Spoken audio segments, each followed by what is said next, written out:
Many times people look at this bubble of what do you call it? Emotions. Feelings and emotions. Sometimes, especially many men, you look at it as a get out of jail card. At least I can now have sex as I want. And that masks the mindsets as they come into marriage. Whereas love is erotic to them. So the first one was to develop that deep friendship, which really built up into that agape, because eventually, we both were Christians, and then we began to see one another from the eyes of God, more than just from, she's my friend, and that's what has really made us to stay in love and in this marriage up till now. We knew that God brought us together for a purpose, and then we knew it was a commitment. Our marriage vow was not just a word that we read.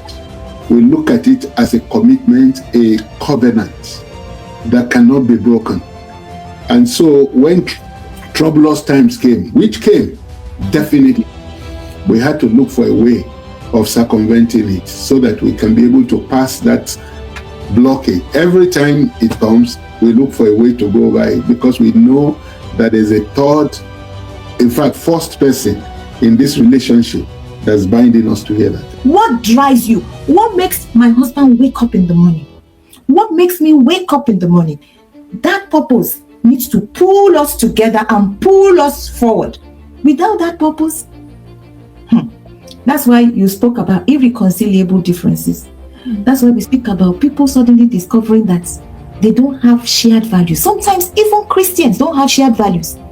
Without a joint purpose, marriage, the way God intended, will be very difficult. That's why he says they are no longer two, but one. A man that is self-sacrificing tries to demonstrate not by what he can say, but by what he can do. Be self-sacrificing, be ready to put whatever it will take to keep the marriage going. So, usually people like to separate with the genders, what sort of qualities. But at the end of the day, this is really it. This ability to serve, like you said, to lay down your life, to give yourself for the other. And it doesn't matter what it is. Ultimately, that's what it's about. God so loved the world that he gave.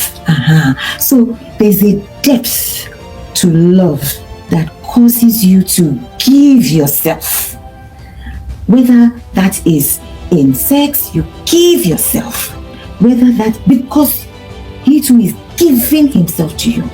Whether that is in your finances, it doesn't matter where the money comes from.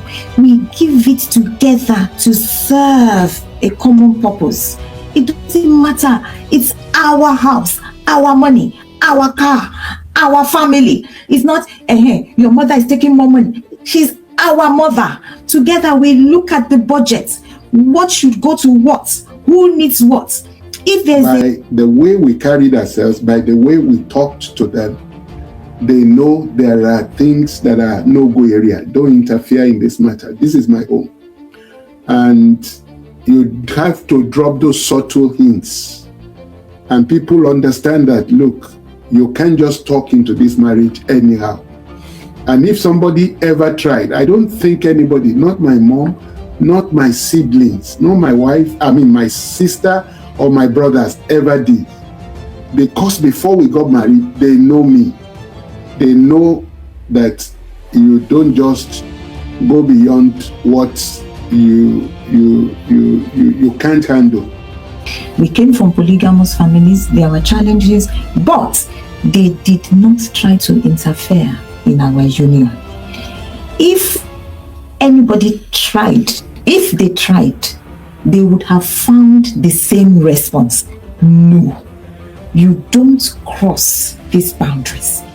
So for those people who have family members that believe they should interfere, we say they need to decide unfortunately for many, because of the lack of preparation, they didn't have the understanding of what they needed to put in place before getting into the marriage.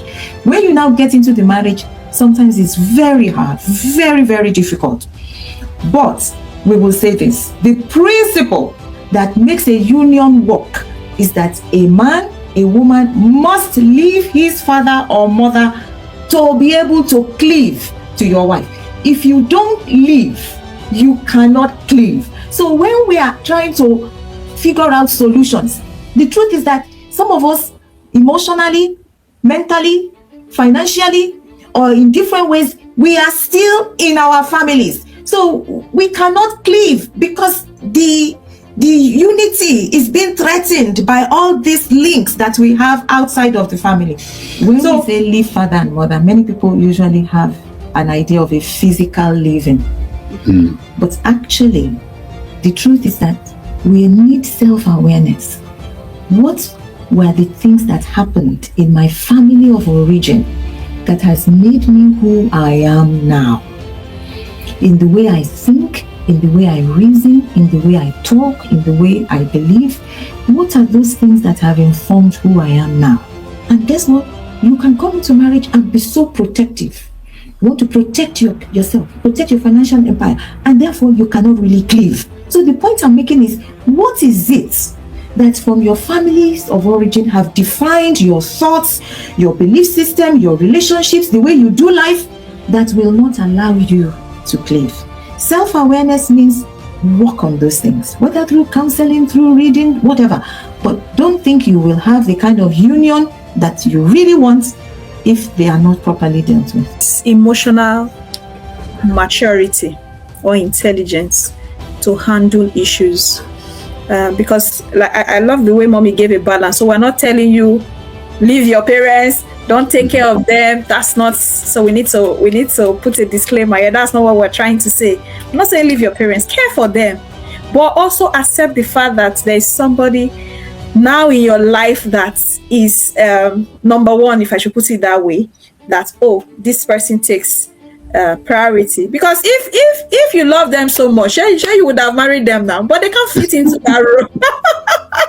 Because I hear people say, in my family, you didn't know what they've done for me, but you can't marry them, right? So that means you knew that you needed somebody to fill that puzzle, and there's only this one spouse, this one man or this one woman that can fit into that role. So you need to appreciate the fact that, yes, because you felt the emptiness, you felt the need, like God said, it's not good that a man should be alone. You needed an helper.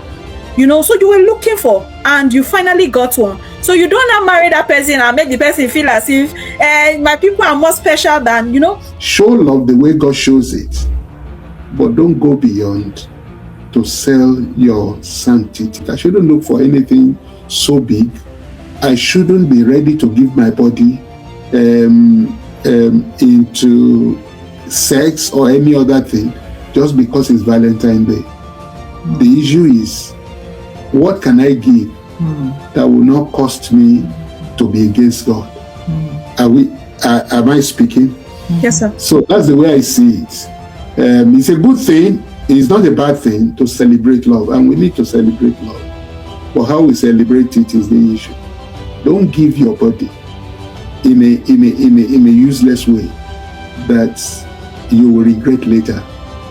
Give your love in a way that you can show it, no matter how small, and trust God that God will use it to bless whoever you have given it to. Thank you. Anything you are doing, it's not just, don't just walk with the feeling, walk with the thinking. Think. You say you love me. What exactly does that mean? Do you know that some people, if you ask your boyfriend, your girlfriend, what does that mean? Suddenly, they are stammering. It means I bought you flower now, but I bought you. Can you see? So it has to go beyond the feeling. Love is not blind. There has to be a thinking to it. There has to be a purpose to it. God so loved, He gave, and therefore to redeem us. So this Valentine Day, let's make it meaningful. Don't just go with the feeling. Put on your thinking cap and make wise choices that respect who you are and your destiny in life. I see a generation where the value of a woman has been reduced to ice cream. That you feel if you just buy a woman ice cream and you've gotten her already. You know, we now come to a generation where you ask a lady, what do you want in a man? Or what are you say, okay, give me a list of the kind of, he must have a car, he must have a this, he must, materialism. He must have, so that means you've already told yourself that without a man, you can't even have a car. You are entering into a relationship because these are the beginning of dysfunctionality. You are entering into a relationship with someone. You are getting to know the person.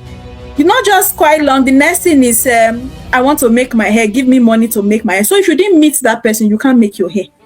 I don't know. So because I'm trying to get to the point where a woman's value has been reduced. And at the end of the day, even in marriage, we now see how it plays out, where the man feels, is there no food in the house? Did I not provide? Am I not paying the rent? What do you need?